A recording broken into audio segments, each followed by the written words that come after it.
everyone, and welcome to today's webinar titled ROI and Member Engagement Through Digital Content Delivery. I'm Shelley Carey, Director of Research for PBMI, and I'll be today's moderator. I have a few housekeeping items to cover before we get started. Today's webinar is being recorded. A link to the recording, along with a copy of the presentation, will be sent later this afternoon. Following the presentation, there will be a question and answer session. We encourage you to submit questions at any point during the webinar. To submit a question, please use the questions feature located in the control box in the upper right-hand corner. I would now like to turn the floor over to Linda DeChant, Director of Sales for PBMI.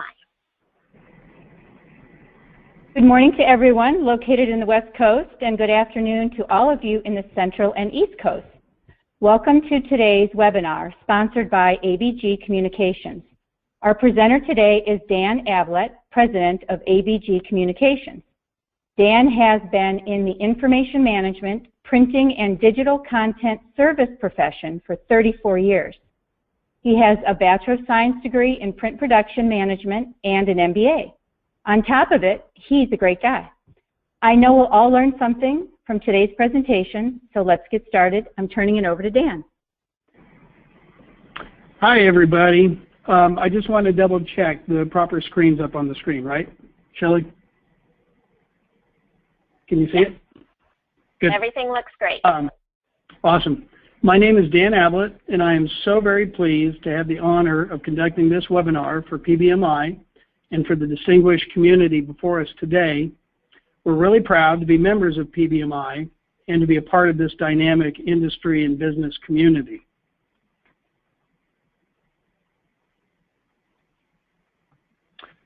So first, a very little bit about me and our company. I'm the President and Chief Operating Officer of ABG Communications. ABG is a leading healthcare member communications service provider to plans and PBMs. We're based in sunny Southern California, where it pretty much almost never rains anymore. We've been involved in designing and operating healthcare communication applications for Medicare plans and PBMs since the inception of Medicare Part D in 2006.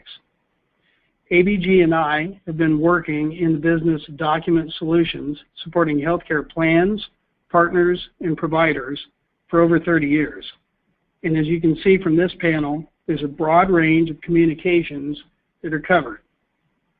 It's been really exciting over the years to watch the explosive impact of information technology on all of these horizontal use cases, from the development of the online tools that we've built to the ways in which our clients have grown and expanded in their use of technology in pursuit of improving service to patients and their insured members.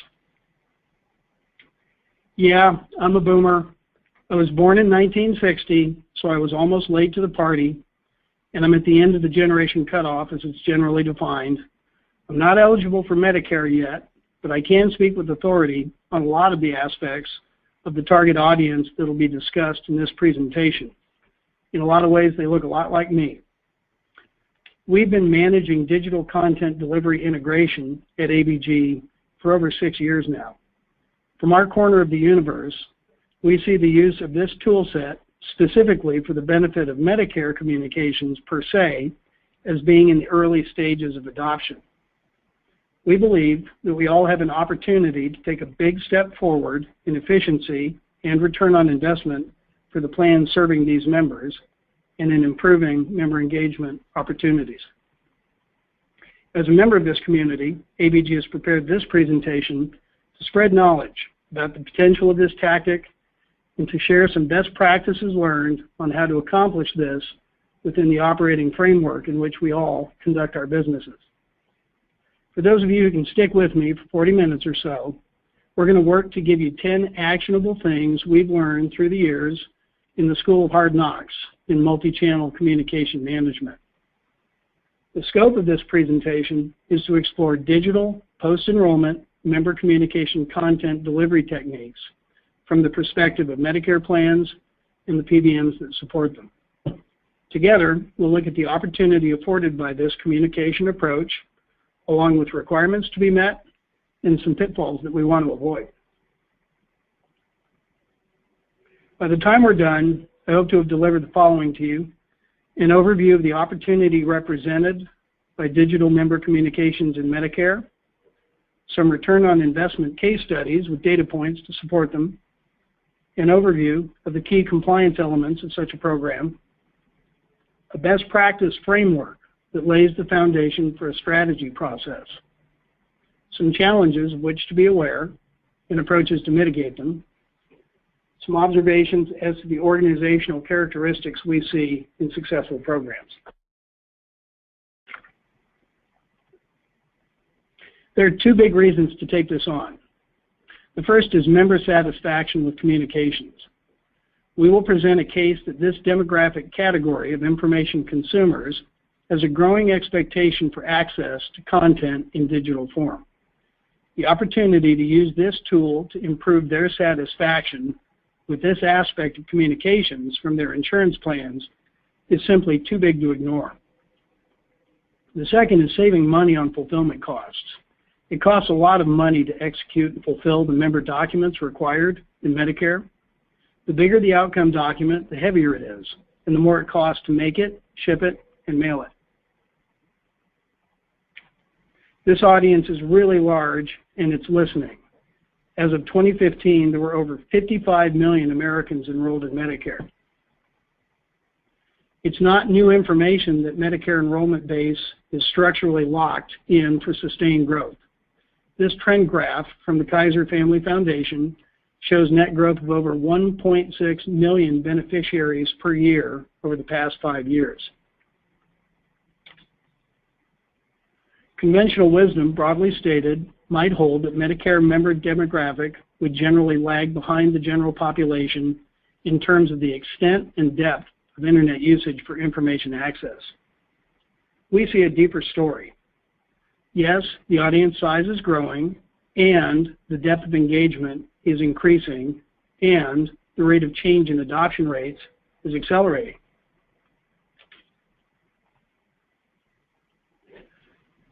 Broadly measured, internet use from 2000 to 2012 tripled for those 65 and older.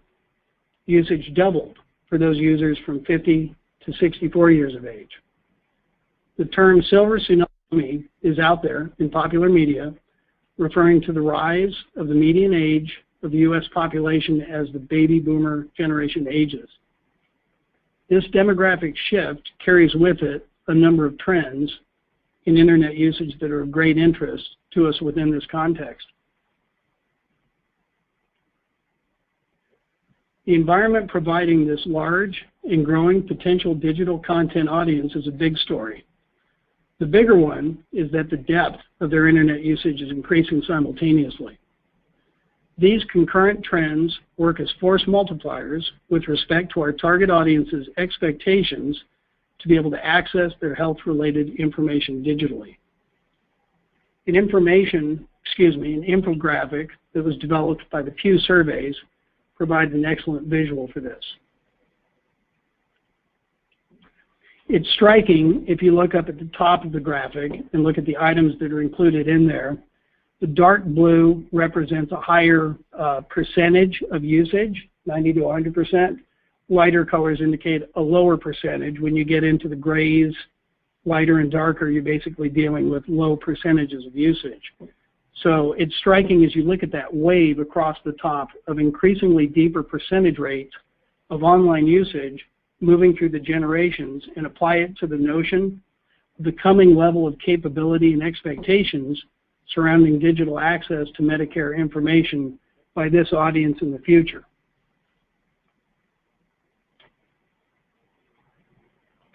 The velocity of adoption growth is increasing.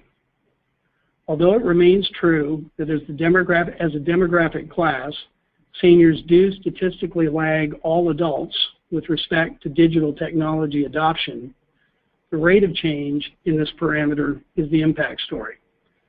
If you look at it, the percentage spread between all adults and users aged 65 and older going online has dropped by 25% in the period of time from 2000 to 2013.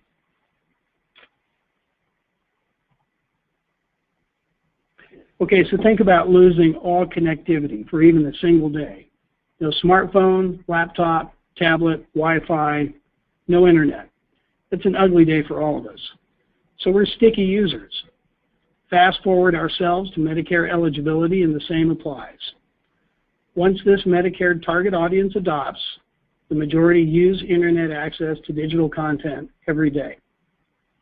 According to the Pew Research Center, despite some of these unique challenges facing the older adult population when it comes to technology, most seniors who become internet users make visiting the digital world a regular occurrence.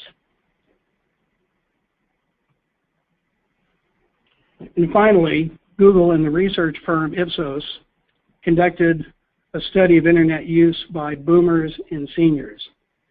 In this reference, boomers are those aged 45 to 66. Seniors are those 67 and up. It found 78% of boomers and 52% of seniors are online, and the two groups spend an average of 19 hours on the internet each week, more than with TV, radio, magazines, and newspapers. So these users are very sticky, and they spend a lot of time using the internet.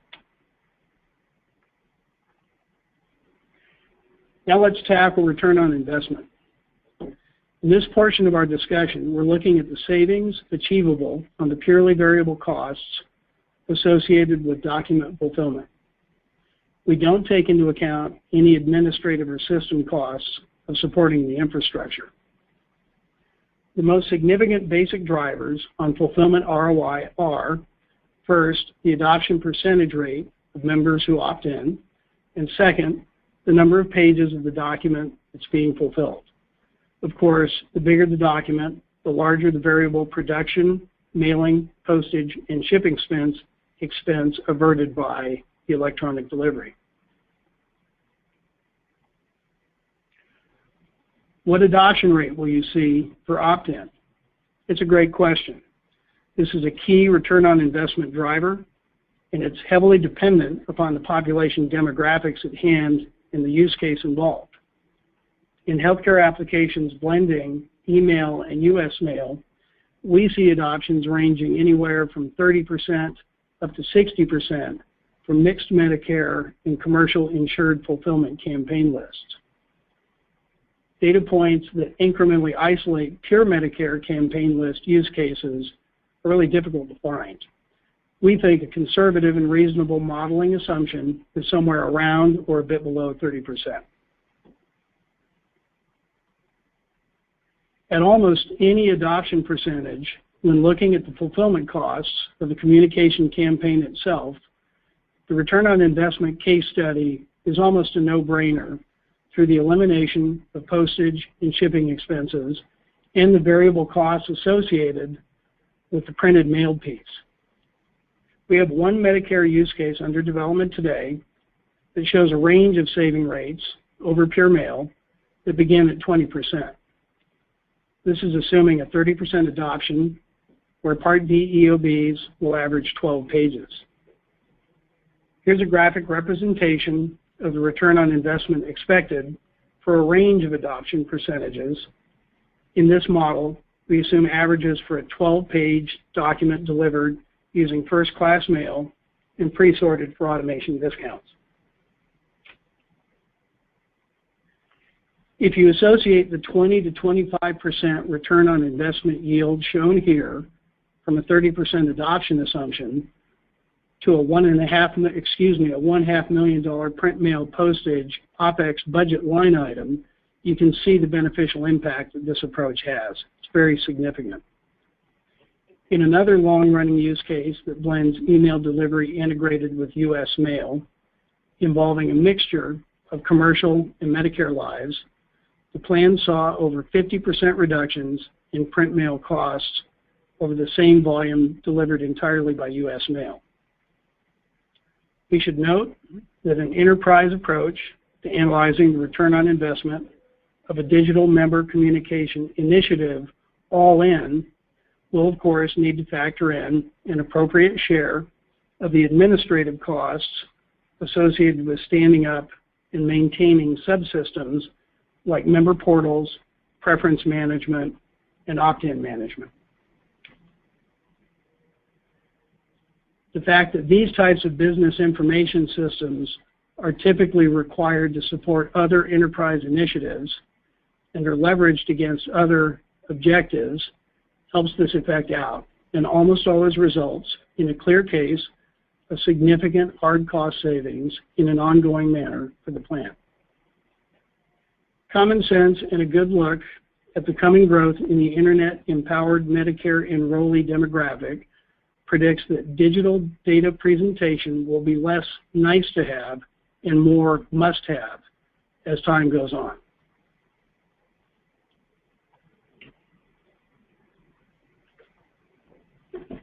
If we combine the CMS requirements regarding communications to these members with the coming demographic surge of people headed into the system over the next 10 years, the sheer volume of member-facing communications that we all must manage is jaw-dropping.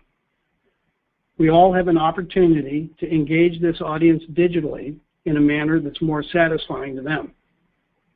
This will enhance member engagement and satisfaction, thereby contributing towards the cause of member retention.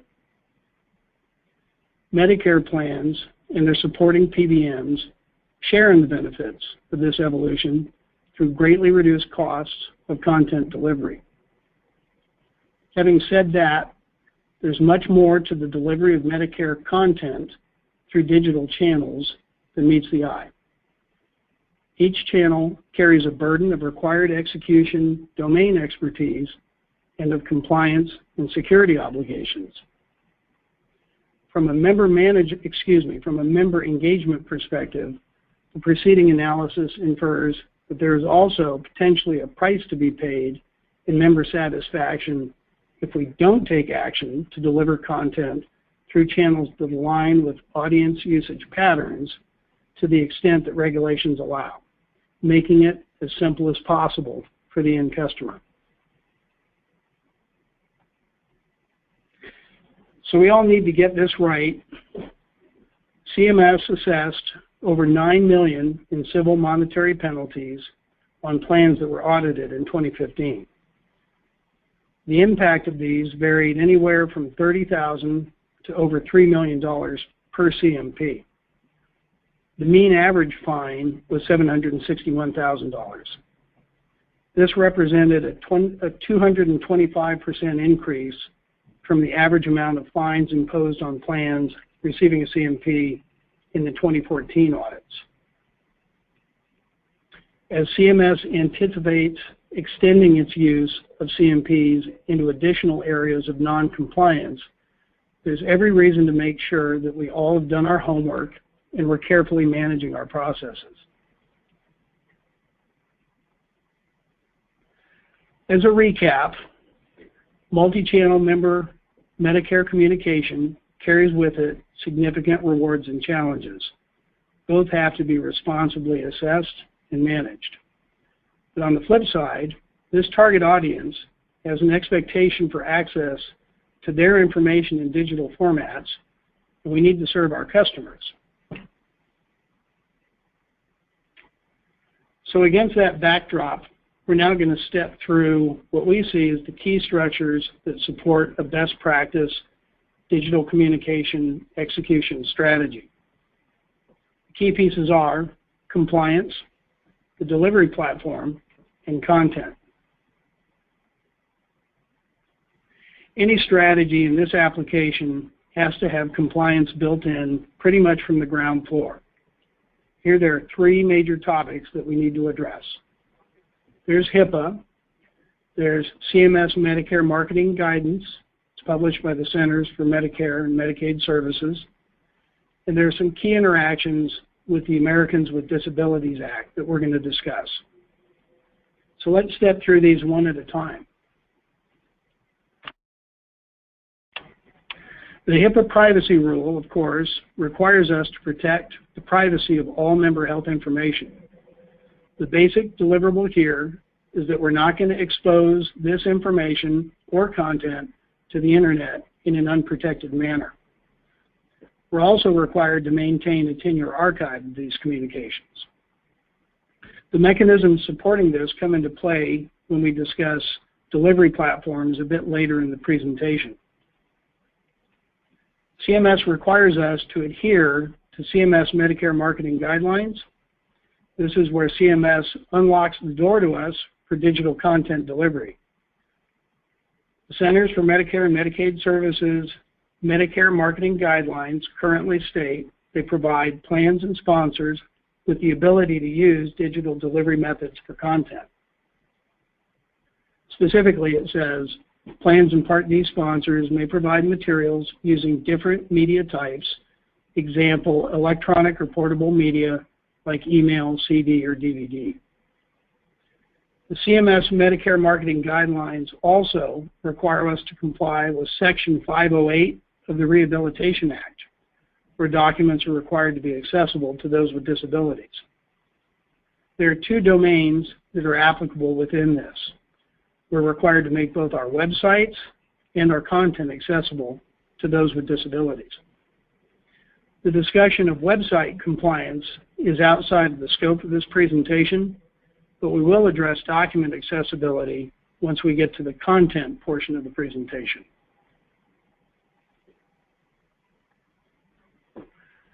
The delivery platform that we see as best practice has these components: a content transport mechanism, a member-facing portal, an opt-in and preference management function, content generation functions, and variance management.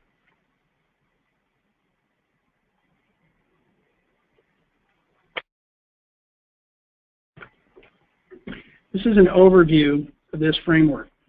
While we have this graphic up, I'm going to start over at the left with the transport segment, and we'll work clockwise. For the transport systems, email and SMS text are obviously the use cases of the day. We like a model sending only URL links that, when clicked, will direct a member back to the member-facing portal for authentication prior to viewing their content. This way, no member PHI is exposed to the internet or to any external email or text transport providers if you're using one. That's one less business associate agreement for your privacy officer to deal with. P.S. SMS text is well suited for Medicaid populations. The second big segment of this structurally is the member-facing portal. This is really the anchor for the entire system. It's a member-facing website maintained by the plan itself or sourced through a service provider. This is the resource to which links in the emails delivered to the member route so they can authenticate and retrieve their content. Besides optimizing member PHI security, this model brings the member into the plan website environment, providing opportunities to deepen the engagement level through cross-links into and across the plan's website. So within this segment, there's two subsystems that emerge that warrant discussion. The portal website interaction with the member provides the platform to systematically capture the member's communication preferences. These include the channel by which they would like to receive the information, whether by mail, text, or email. This is a good location to place language of preference controls architecturally. Requests for alternate formats like large print formats and Braille can also be facilitated here. The retention of the members opt-in for digital delivery and requests for alternate language materials beyond the threshold requirement is critical, as this may be exposed to audit to support compliance with CMS regulations. The second big subsystem here is a document retrieval mechanism. The portal will have interfaces that enable the authenticated member to enter their criteria and request a document to be served up. So there have to be systems standing behind this to deliver the documents. This can be an in-house repository, an external downstream resource, or a mixture of both. Content generation. The actual process of content generation is a really, really big topic. At ABG, it's what we do pretty much for a living, and it's outside of the scope of this presentation. There are some specific best practice observations to be made that inform the process of content generation, and I am going to step through those now. The key fulfillment deliverable that we like is Adobe Portable Document Format, known as PDFs, as files for content fulfillment. This is for a number of self-evident reasons. Key among them are, first, ubiquitous availability of free reader software. Second, their equipment and operating system neutral. Third, the efficiency of their data size to weight ratio, if you will, when using vector data to produce them. And finally, accessibility features that, when properly deployed, maintain ADA Section 508 compliance. We're on this last point when we get to discuss content. On the variance management piece, we like having business rules and automated processes that actively manage the outcomes of events that didn't end with conclusive evidence of the member receipt within required time intervals. The essentials here are to capture records of both hard and soft bounces and to track email open events. We then set the stage for triggering a resulting action to maintain compliance and service levels. In our systems at ABG, we use what we call a switch-to-paper process that activates printed and mailed fulfillment in the event of certain outcomes within these rules.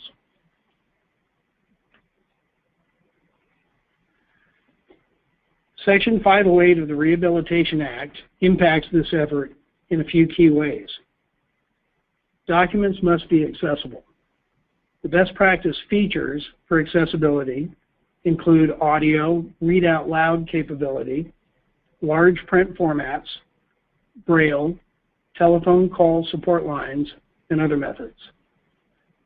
These are all addressed in the current CMS Medicare Marketing Guidelines and are defined in Appendix 1.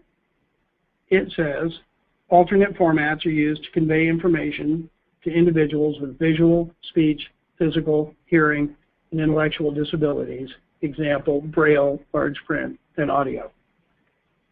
The treatment of PDFs for audio accessibility is commonly referred to as ADA remediation of the document. Through this practice, the underlying data used to generate the PDF are tagged and sequenced in a manner that reads visually as required on the printed page and reads audibly as desired when the read out loud function of Adobe PDF Viewer is activated. This process can be complicated. Directly distilling the PDF may or may not produce the desired result automatically in the case of a simple document, but digitally presented Medicare communications pack a host of real-world artifacts that can make this really hard. These include complex table structures, lists of drugs in tabular form, barcodes, and other artifacts. There are ways to transform the data in a manner that will generate a rational, audible presentation when it's read aloud. We and other providers in industry do provide this as a service. Some further thoughts on provider and pharmacy directories. These documents have some unique attributes within the context that we're talking about today. First, uniquely among Medicare documents, they don't require prior member consent or opt-in for the plan to be able to use it as a digital fulfillment format. Second, the location lookup purpose for which these documents exist lends itself to data treatments that can improve member ease of use.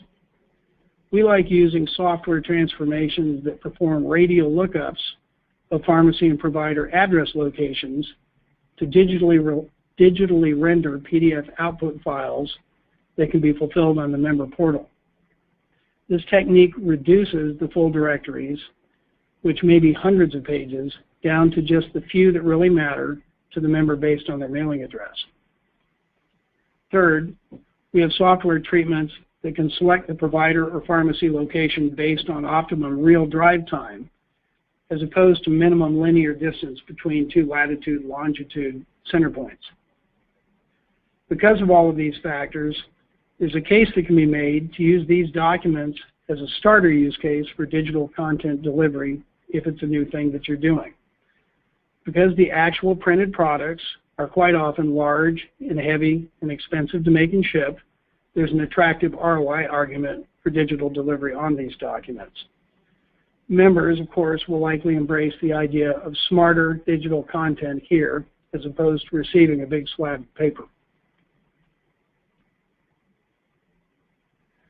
There are some challenges involved in these processes, so we'd like to talk through some of the notable challenges that come up. With content deployment, once the member-facing portal and preference management pieces are established to set the stage for digital content delivery, getting the content organized, indexed, staged, secured, and in a retrieval-ready state is a very significant project in and of itself. Invariably, there will be multiple sources of content, both from within the plan's intranet and then also from downstream service providers. We use an application programming interface approach that solves this problem through automation for the documents that we render. This approach facilitates the automated, secure, real-time serving of member documents from behind the member-facing portal. Another complication is non-English languages. Should CMS regulations or member service needs require the execution of content in a language other than English, this spawns a host of upstream process needs. From translation to proofreading to programming personalized document rendering and the creation, programmed personalized document rendering and creation that complies with CMS model documents, there are a number of matters requiring technical domain knowledge. For plans lacking the in-house resources to manage these elements, there are service providers who can accomplish these functions as a subcontract. Another challenge is email deliverability. It's extremely variable depending on the population, method, and frequency of email address capture and validation. We've seen use cases ranging from 7% to 22% undeliverable emails. Medicare member communications within the scope of this presentation are opted-in transactional communications, so they're exempt with respect to the FCC's CAN-SPAM Act. There are still some tactics we can suggest to stay out of the spam filter and enhance the deliverability of emails. If we're using HTML email, we should also deliver a text version of the email content. This not only aids deliverability, but aids those viewers who cannot open HTML. They're still out there. Use spam checkers prior to sending emails. There are a number of good tools available. Check with your IT teams. They'll guide you on the use and implementation of these tools. Some examples that we've listed in the deck include Mailing Check, Spam Assassin, which is an open source tool, Is Not Spam, and Programmer's Heaven. Know and manage if you've been blacklisted. If your server is on a blacklist, you'll need to get it off. Again, check with your IT team, but there are several free services for blacklist state identification. We've listed a few in the deck. They include Blacklist Alert, MX Toolbox, and DNS Stuff. All of those are .com sites. Minimize or avoid imagery. So if I could ask the marketing managers to please cover your ears for a minute. From a deliverability standpoint, zero imagery is optimal. If you must include branding images, use these guidelines. Don't send any image-only emails. For every graphic, include at least 2 lines of text. Optimize your images the best you can. Don't produce inbox bombs. Use well-formed HTML for emails. Another one is avoiding spam traps. Spam traps are email addresses that are flagged by ISPs as being no longer used by humans. If you have a solid opt-in process, this problem should be avoided entirely. Avoid large attachments and attachment file types that could be interpreted as hostile. In general, JPEG, GIF, PNG, and PDF attachments are safe to send, provided you include some content in the email as well. Executable attachments, such as EXE, ZIP, and SWF files, should be avoided. Generally, we don't want to send attachments to people on our lists who are not expecting them. In the model that we like, no attachments are sent at all. IT departments set up their key protocols. Make sure that domain keys identified mail, sender policy framework, sender ID, and domain keys protocols are set up properly. These protocols allow ISPs to determine your good emails from the bad guys out there. Note that the use of a transport service will manage these for you. Ask your provider how they manage these components. We see these elements as being present in successful digital content deployment programs. First is they're centralized.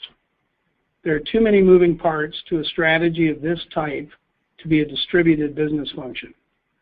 The strategy needs to roll up under one centralized business process owner who calls the shots.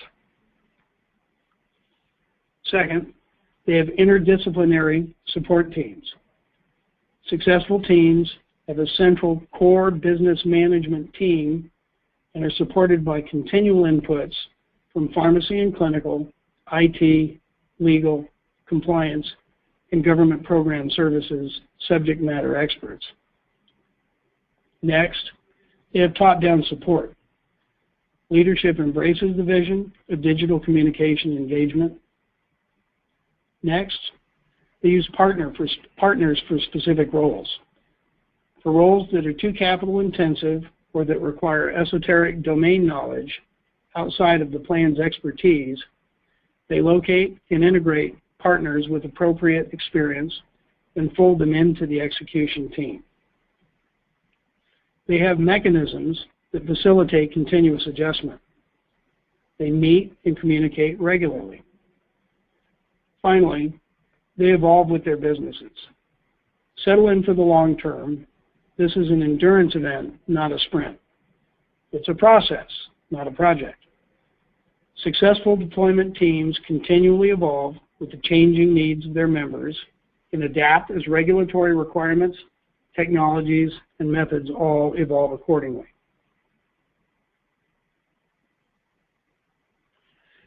So if you're already doing this, that's excellent. Keep on going. We're hoping that this presentation will have shed some light on aspects of a strong program that have caught your interest so that you can research and evaluate them. We hope we've introduced one or two new ideas that will help you in your journey. If you're thinking of getting started, here's 10 actions that you can take to get the ball rolling. First, establish a centralized member communication control team to manage the process. Empower them with access to the subject matter experts that they need, like IT, compliance, and pharmacy. Second, find out whether your plan has a process to capture, manage, and record member email addresses and communication preferences. Third, review your threshold language requirements. What languages do you need to support for compliance? Fourth, reach out to your team managing your portal. Create a landing spot for emails and for authentication to occur if you don't have one already, as that's the key to the architecture. Fifth, if you're looking for a good place to start, consider pharmacy and provider directories. These are a good first step application with a potentially big return on investment. 6, organize your sources of documents and work with IT to bring them into a retrieval-ready state. 7, if you're handling your own email transport, have your IT team validate your DKIM, SPF, sender ID, and domain key protocols. Number 8, and verify that your email server is not on any blacklists. Number 9, and make sure that you're tracking bounces and that you have a remediation action procedure to act on those that bounce appropriately. And finally, number 10, if you're not doing it yourself, locate a network of trusted service providers to execute the various aspects of the program. So before we conclude, it's not often that we have such singular access to an audience such as the one we have online today. So I'm hoping you'll indulge us in a quick show of hands poll with 3 questions. The individual respondent identities are not going to be captured, only a count. So what I'm going to do is I'm going to put the question up and read it, and then the PBMI team is going to launch them out, and we'll collect the responses, and we'll see what we get. So the first is your company and or are your client plans, if applicable, currently administering active Medicare member digital content delivery use cases today?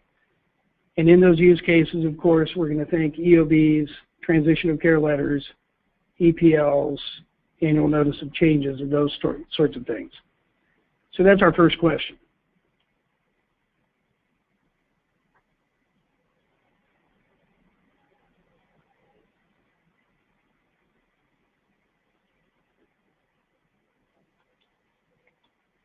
Okay, we'll keep it open a little bit longer. Votes are coming in.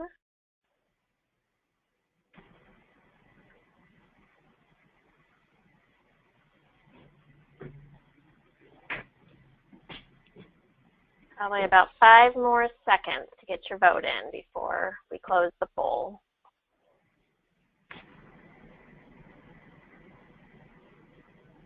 Okay, let me close it and I'll share the results.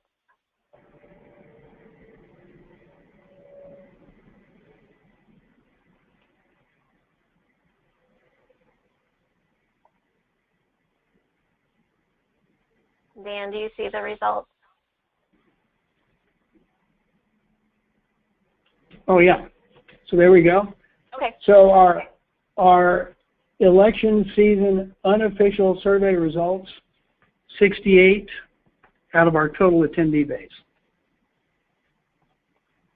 And I know it says here 68 out of 501. I'm expecting that's probably not our total attendees, but 68. So thank you. Our second question. If you responded yes to the first question, do you see this practice expanding and growing into the future?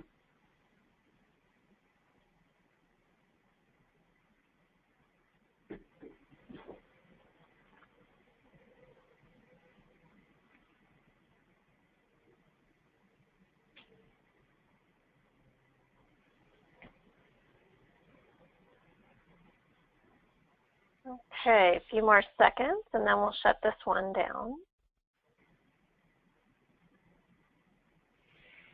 All right, bring up the results.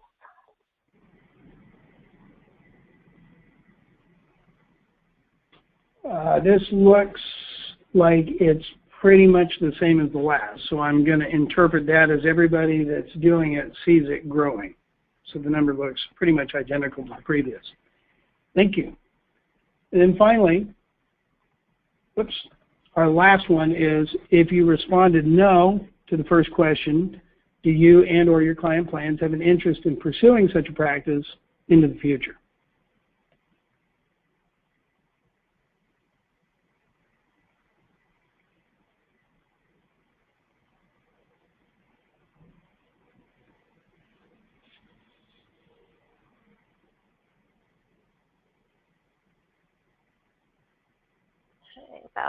We'll keep it open about 5 more seconds before we shut this one down.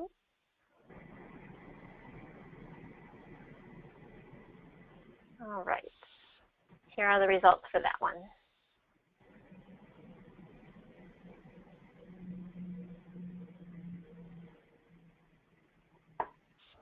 Is there, Shelley, can you send it again? The number didn't change. Just shoot it out again. Can you? What on the results? Yeah, the results. Can you see them? The yes is 73%. Oh, got it. No there you is go. 14. Okay, got it. All right. Got it. Well, okay. That's incredible. Thank you. It's not often I get to ask that question to a group like this, and that's a wonderful set of responses. So anyway, you have our thanks. It was a privilege to be able to present this to you. I hope you got some information out of it that's useful to you, and it was absolutely a pleasure to be able to address this group. So I'll turn it back over to Shelley. Thank you so much. All right, thank you, Dan. So we are going to open it up to questions, and just as a reminder, you can submit a question using the questions feature in your control box in the upper right-hand corner. So, all right. We have a couple of questions coming in. The first one is, we all have a huge fear of CMS. You have outlined great tactics. Would you have a dedicated tech involved with this type of deployment? Dedicated technician, absolutely. The interdisciplinary thing works on our side as well as the plan side with this type of an installation. So there's a team, there's a deployment team that's involved that spans several different disciplines within our domain knowledge, and there's a project management leader who's appointed to that group to stand these applications up until they're running and they're under full automation, at which point they're transitioned over to an operations team. Okay. Next question. Other than postage and paper, what other types of return on investment can we anticipate? Well, the slide that I put up that described the range of ROI results for a given adoption percentage had the fine print that said it was just focused on the variable costs.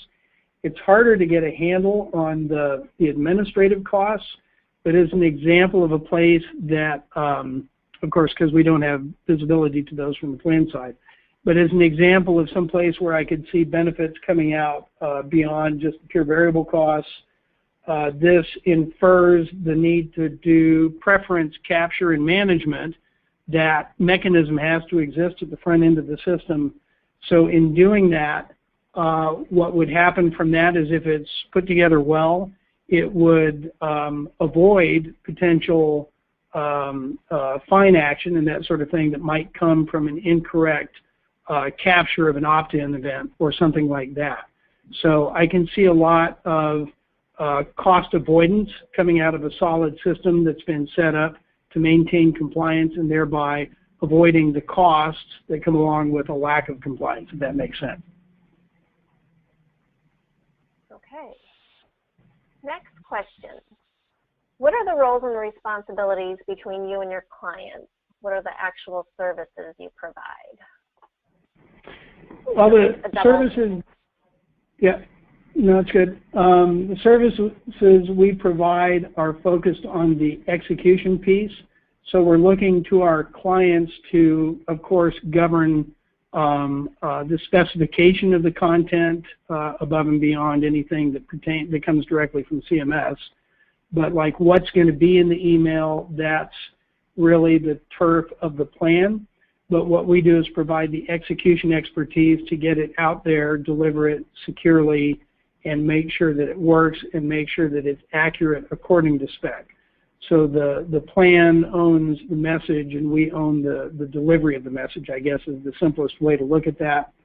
And once again, there's a lot of sub-disciplines within that. Foreign language translation, content execution, the information security layer, and all of that. So I hope that helps. So as a follow-up to that from the person who asked the question, she asked, are you sending emails? Yes, we do. Okay, and generating the PDF? Yes. Okay, great. All right. Another question that we have gotten, are you saying that it is really important to start adoption now so that when the wave of 50-year-olds hit, we are ready with a consistent adoption? Yeah, that's exactly what I'm saying, and I'm saying it as a 50-something. For those of us in my demographic, as we look ahead, I think it's pretty safe to say that we're representative of this demographic in that it's not a wish list item that we're going to have access to digital timely information pertaining to our health and insurance matters. It's really an expectation. And so from a very, very grassroots common sense level, that's clearly going to be a rising need on the part of the consuming audience here. And so we believe that due diligence in this approach attends to that need in a manner that's in the best interest of the plan and of the member. Okay, great. I don't see any other questions coming in. So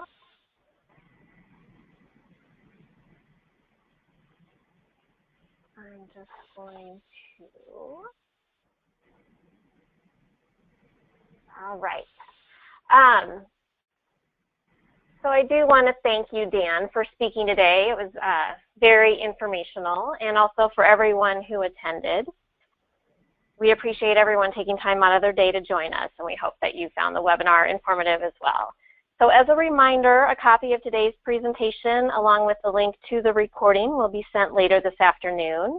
In addition, we would appreciate your participation in a short survey that will pop up once you leave the webinar. On your screen, you'll see details on 2 upcoming PBMI webinars. More information, as well as the registration links, can be found on our website under the webinars section in our educational resources area. So that concludes today's webinar. Thank you again, and enjoy the rest of your day.